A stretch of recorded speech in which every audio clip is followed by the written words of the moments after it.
In the southern banks of the state it's named after, that's where you'll find the 14-turn Thunderbolt Raceway of New Jersey Motorsports Park. This is the Goldfish 355. Hello everybody, my name is Colin Denton. I will be on the call today for RV, and let's quickly get into the starting grid before we look at the chase standings. Grayson Acevedo in number 04, Lowe's Chevrolet, is on the pole and puts himself into the Wendy's Unlimited in February. On the outside is NASCAR man number 1 in the number 33 Pepsi Toyota. On the second row is Matt Johnson and Eric Van Arsdale. In the third row, Andrew Rich and Josh Harris. In the fourth row, William Brock and Barry Goldberg. In the fifth row, Dale Jr. Dude 88 and Rampage. In the sixth row, Zach Campbell and T. Love 48 Man. In the seventh row, Dan Bannon and Stephen Willie. In the eighth row, Johnny Gardner and The Flash. In the ninth row, Nick Smith and Harry Saura. And in the 10th row, Tyrone Kingston and Tyler Markell. The rest of the order will flash by on the bottom of the screen. Plenty of intense racing to be done today, and we're still looking to see who might fall out of chase eligibility. So far, we've had 11 races and 11 winners, but one of them is not on the list right now. If you look on this list, you see Reese Butcher is currently excluded. He is outside the top 35, and he needs to jump back up there if he wants to put himself on this list. But at the moment, we have 10 winners and 6 non-winners on here right now. You can see that the cutoff line is very narrow. It's only 1 point between NASCAR Fan 19 and William Brock. But of course, that number is going to change after today's race. Here's an overview look of what the course looks like. This is one of 2 circuits on the property here. This is the Thunderbolt circuit. 14 turns, several paperclip turns, and you can see we got Paul Brenner back on the hot seat after a second place run at Ontario. You can see he's still continuing to dominate, and he's still leading the points so far this season. Will he get another great finish today? We will put him on the spot. As the cars come off the final turn, the pace car turns into pit road. Down the long front stretch they come, waiting to see the green flag wave. And there it is, and we're off at New Jersey Motorsports Park.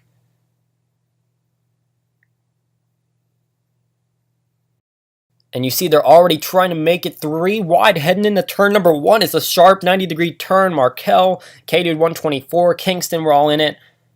And as they come up a slight hill, there's several elevation changes along this course. Even more 3-yard racing. You see Brenner on the outside there. Come to a slight turn, and he makes a great run. He gets right by Wanderley, Hayes, and Cooper now. 3 spots gained in that slight corner, and here they come to one of those paperclip turns. NASCAR man number 1 has put himself on the point, and Van Arsdale has passed Acevedo for second place.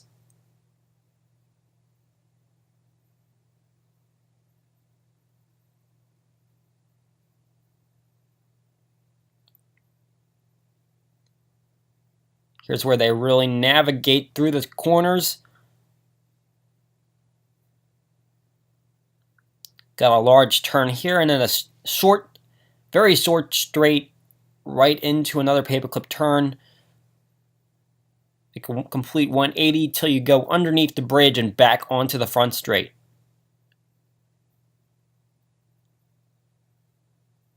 So NASCAR man number 1 comes through the turn, and he's going to lead the first lap of this race. Well, let's take a look at where our Bubble Watch drivers stand as they compete for a spot in the chase. Grayson Acevedo. He runs 3rd place at the moment. He was on pole, obviously, but he needs to get himself a good finish today. Possibly even a win would lock him into the chase, but he needs to stay up there.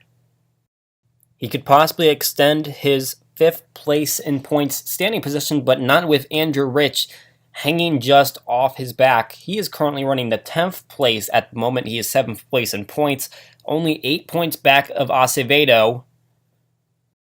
He would love to cut into that gap, especially because he's been having 2 straight weeks of poor performances, mainly because of being involved in accidents. So hopefully his luck will turn around today. John Green, he's also been in contention to get the top bubble spot, but he's also dropped back, and he's running the 28th position at the moment, so he's not having a great run today. Bad starting spot. 8th place in points, only 2 points behind Rich, but 10 points behind Acevedo. Alexander Miller comes in next. He is 9th place in points, 97 points back of the points leader, Paul Brenner. He's in the 35th position, though, so he needs to really pick up his pace, but he's only got, at the moment, around 17 laps to do it. It's a very short race today, only 19 laps in total. Finally, on the list, we got John Arndt, who is 109 points back of the points leader. 19th place is where he runs now. You can see there's a little jostling for position up just in front of him, so obviously passing should not be a huge issue on the racetrack, but it's a matter of where these guys get to and how quickly they get there, because you can see the lead between NASCAR man number 1 and Van Arsdale has really picked up.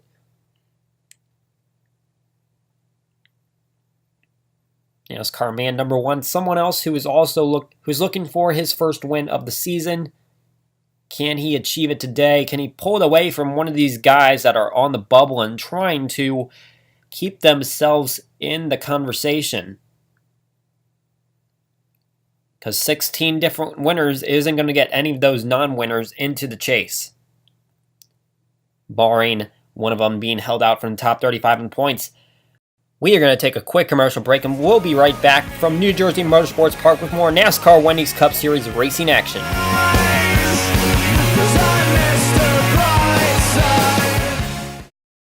People have said my success last year is because I moved back into the house I grew up in. But it's more than that. Before the first Michigan race, I replaced a door handle. I finished second. Then, a couple days before Sonoma, I painted the entire living room. I won. New hardwood floors, took the 400 at Daytona. It was obvious. The key to winning races? Home improvement. Well, welcome back to New Jersey Motorsports Park for the Goldfish 355. NASCAR man number 1 continues to lead the course after 5 laps. Van Arsdale and Acevedo travel just behind him. NASCAR man number 1, we talked about him trying to get his first win of the season. He currently sits at 15th place in the standings, which would give him a good positioning if he were to qualify and win this race today. He should not be in any danger of falling back into the eligibility line, but there are some drivers that are having that problem, and Reese Butcher is one of them. He is currently running 37th place in points. He runs 25th on the grid right now, so he's kind of in between a rock and a hard place right now because he needs to get himself into the top 35, but the way he's been running recently has not been helping him out there.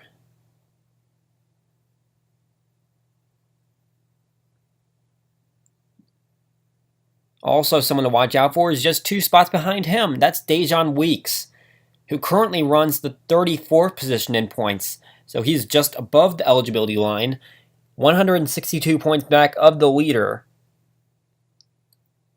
And it's important to note that as far as that line goes up, there's a lot of dominance where Paul Brenner is, despite him running just 2 spots behind Dejan.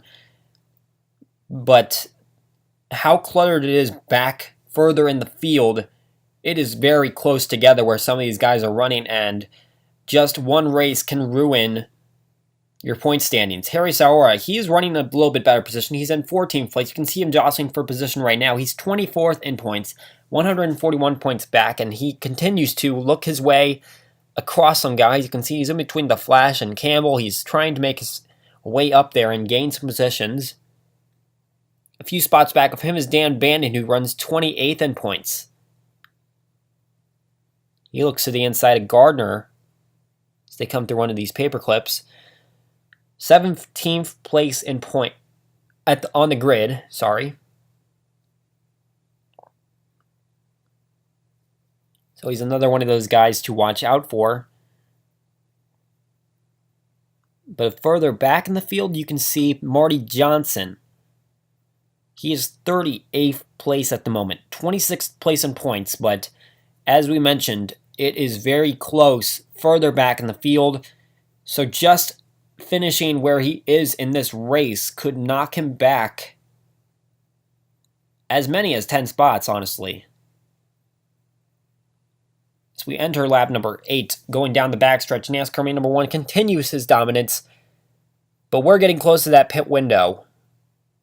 So it's time to see where those strategies go.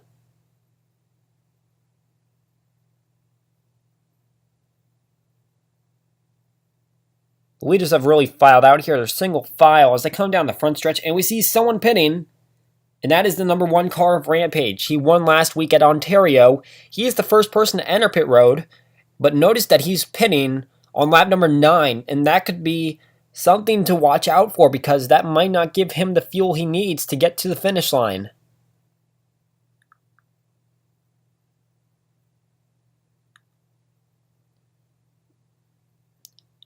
Looks like he's going for 4 tires. This could just be an early pit. It could be some kind of strategy, but if this is in fact where the pit window lies, this could be a big problem for him and possibly for anyone else that might pit on the next lap.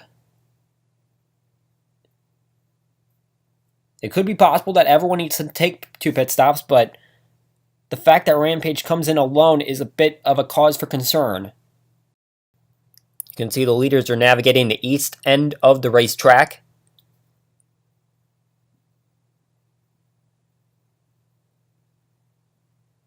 They're headed toward the bridge, and we're going to see right here what anyone else's pit strategy is. Are we going to see the whole field? Are we going to see a partial group of people? And I see the number 33, the leader, cuts down. Josh Harris does not. Brock does not. Johnson, Dale Jr. did 88.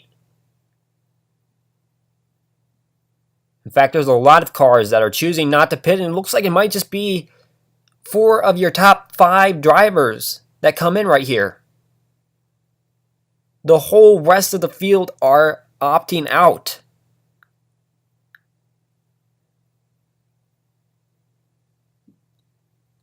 So here is your group on the pits. NASCAR main number 1, Van Arsdale, Acevedo, and Goldberg. They all come in. They all look like they're taking 4 tires. And it looks like the order they came in is the order they're going to leave in. See, Van Arsdale, he's really being aggressive on the bumper of NASCAR main number 1. This is as close as he's gotten all race. Because NASCAR main number 1 really cut out there at the start. Of course, he faded back a little bit as they were headed to the pit stops, but he was dominating for most all of this race. And Josh Harris assumed the lead. Got the lead lap, and now he's probably going to come to pit road if everyone else is coming to pit road. It looks like the way that they're expanding their field, this is possibly a one-stop race for most of the field now. So Harris comes down pit road, and it looks like the entire field is going to follow him. Good little thing to note here. If, in fact, we might see Josh Harris win today's race, he runs the 39th place in points. So he's actually very far back. It'd be a very big surprise to see him pull off the victory today, but he is still in a dangerous spot as it stands. But the way that everyone else has strategized their pit strategy is going to be something to consider late in this race. Andrew Rich is one of our Rebel drivers. You can see him from his pit cam. Josh Harris exits pit road, and he's trying to get out in front of the leaders. It doesn't look, oh, he's actually competing as they head into turn number 2. And he's going to drop into line, but he gets in front of Van Arsdale. NASCAR main number 1 is going to take the lead back, though. But he has gained quite a few positions on this pit stop. We'll be right back after a quick commercial break.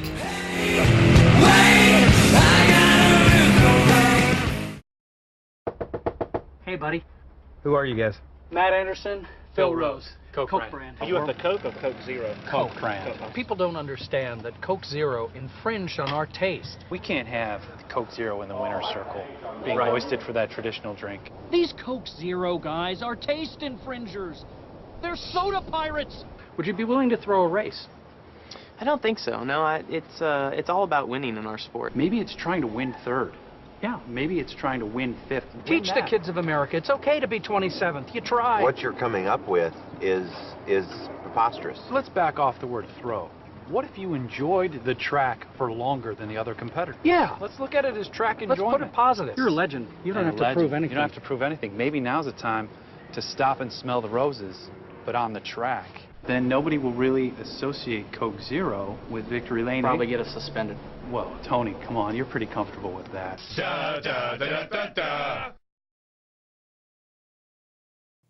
Back for the Goldfish 355 as NASCAR man number 1 crosses the line. 6 laps to go here at New Jersey Motorsports Park. You can see his lead has been extended. He is really asserting his dominance here.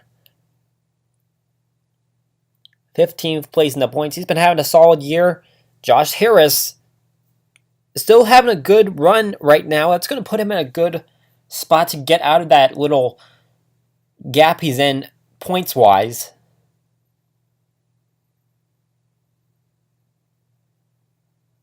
He certainly needs to find his way back into the top 35 and possibly put himself in position. Of course, if he can get a win, it will help him do that.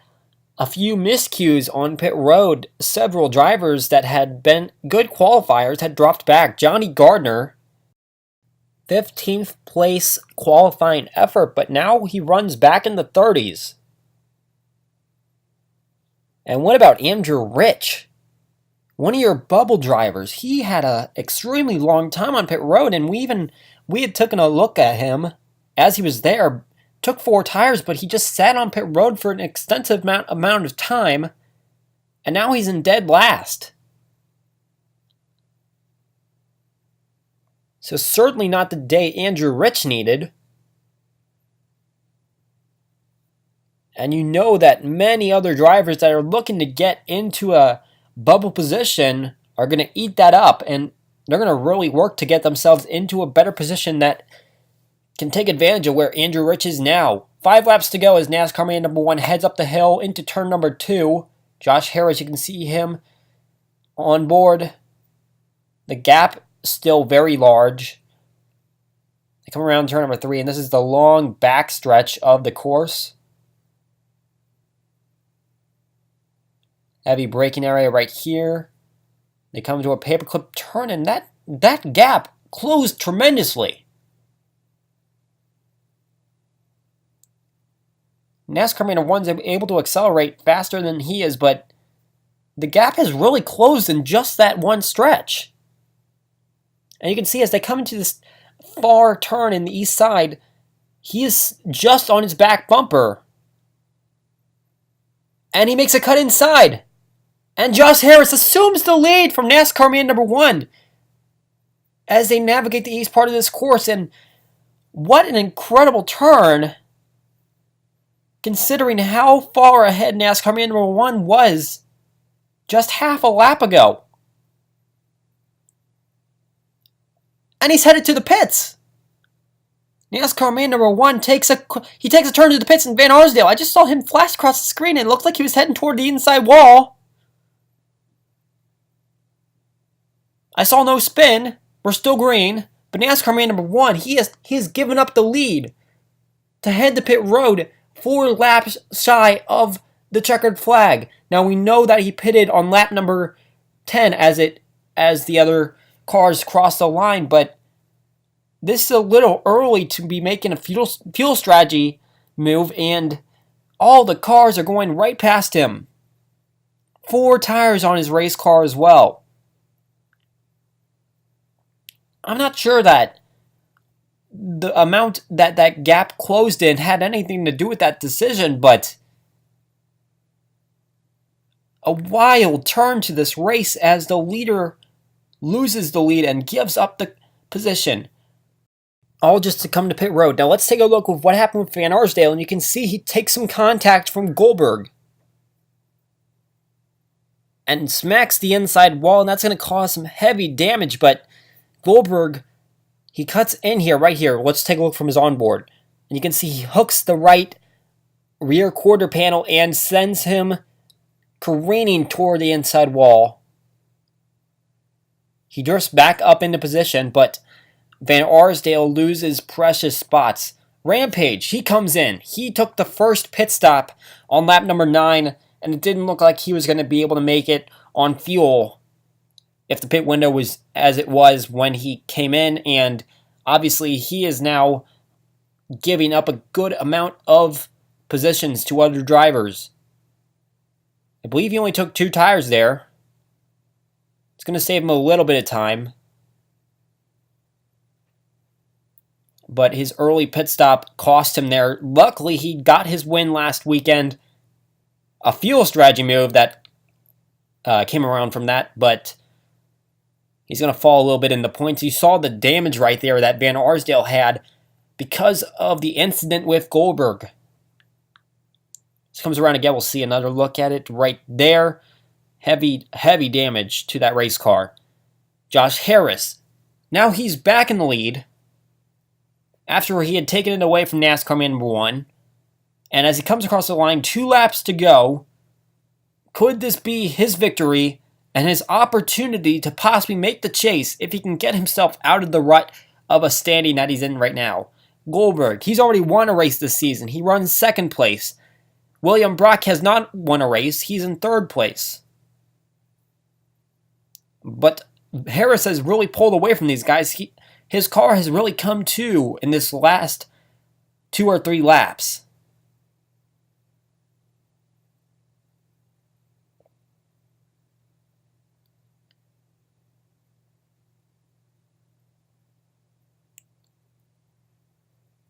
Around the far turn, Harris is still fighting to get that win. He's got to have no mistakes here because NASCAR man number 1 gave up that lead within just half a lap. Whether it had anything to do with what he was doing on pit road is yet to be determined, but Harris needs to be mistake-free if he wants to gain this victory. Under the bridge he goes. Around the final turn, and the white flag waves.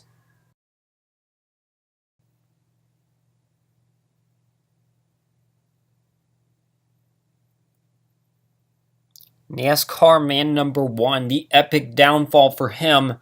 He runs in the 39th position.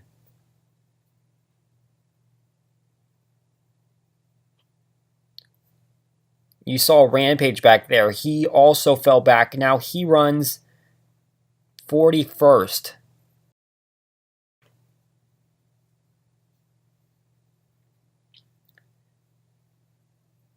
Those far back entering the front stretch as the leaders have to navigate this final section of the course to see the checkered flag. Looks like everyone's going to finish on the lead lap today. But Josh Harris, he comes through the long 270-degree turn, up the hill, around that 180-degree turn.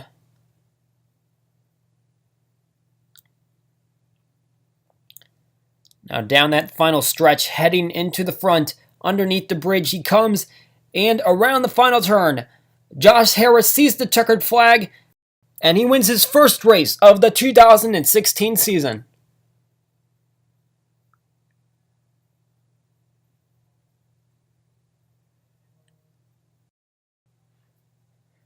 What a great victory for Josh Harris it is. That's going to give him an opportunity to qualify for the chase in this inaugural season of the NASCAR Wendy's Cup Series. Goldberg comes home 2nd. Brock takes it home 3rd. We'll take a look at the final finishing order for all of the race cars.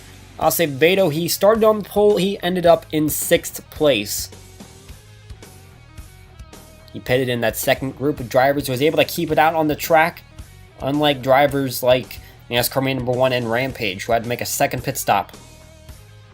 You can see them falling back behind. Andrew Rich still finishes in the last position after his pit miscue on lap number 11. Marty Johnson, he finished a little bit far down their 32nd position. So that leads us into the standings. You can see 5 drivers continue to heed the top 10 spots in the standings. Gary Saura made a big jump up there. He's in the top 20 now. But some of these guys are in a rut, including Dejan Weeks, who now sits at 38th position in the standings. Reese Butcher is back up to 35th, but he is in a bad spot as well. If we look at where the standings are now chase-wise, you can see Josh Harris, he pulled himself up to 33rd. He's eligible for the chase at the moment. Dejan Weeks is the only one that's excluded from that list. Alexander Miller is just inside the bubble. Well, that is going to do it for us here at RVN. My name is Colin Denton. Thank you all for tuning in to NASCAR Wendy's Cup Series racing action here at New Jersey Motorsports Park. Be sure to tune in next week as we head to Hillside for some short track racing action.